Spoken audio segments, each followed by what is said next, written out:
Il est 18h au PK7 et bientôt que commence le calvaire de cette famille. Comme chaque soir, c'est ici sous ce toit, devenu son lieu de lamentation, qu'elle vient exprimer son désarroi. Un quotidien presque insolite pour cette famille gabonaise qui, depuis plus d'un mois, ne parvient plus à trouver un sommeil paisible parce que traumatisée par les cris étranges qui sortent de cette maison hermétiquement fermée depuis plus de 5 ans déjà. Lassée par la situation pour le moins étrange, la famille aurait interpellé le patron des lieux, un sujet béninois qui n'a pas daigné répondre à l'appel. C'est finalement un de ses proches qui va décider d'ouvrir la porte en raison des plaintes incessantes des populations. La découverte fait état de 2 chouettes blanches. Mais le plus surprenant, c'est le refus catégorique de ce proche de sortir les oiseaux de la maison inoccupée. Tout ce dernier-là, les gens ont constaté qu'il y a un grand bruit là, à l'intérieur de la maison. Et ils ont interpellé le monsieur.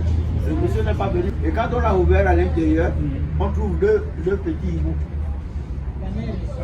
À l'intérieur, 2 petits hiboux dans une des chambres. Maintenant, ces hiboux-là, ceux qui étaient là présents, ils ont demandé à monsieur là de dire au propriétaire de la maison de venir enlever le hibou.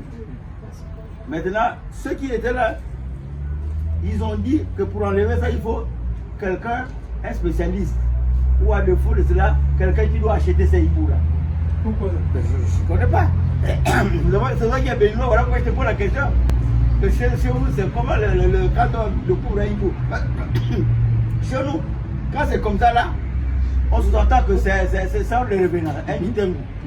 Parce qu'ils sont 2, donc c'est un couple. Toute la nuit, ça ronfle comme c'est pas permis. Ça gronde, ça ronfle. Ça dérange. Même les gens par la piste qui est derrière là, les gens ont peur maintenant de passer par la piste derrière là. Ils sont obligés de passer par là parce qu'il y a un grognement terrible à l'intérieur. La nuit tombée, nous reprenons le chemin de la maison pointée du doigt pour avoir le cœur net. Et évidemment, les cris de ces oiseaux, perçus dans l'imaginaire collectif gabonais comme des oiseaux de mauvais augure, glacent le sang.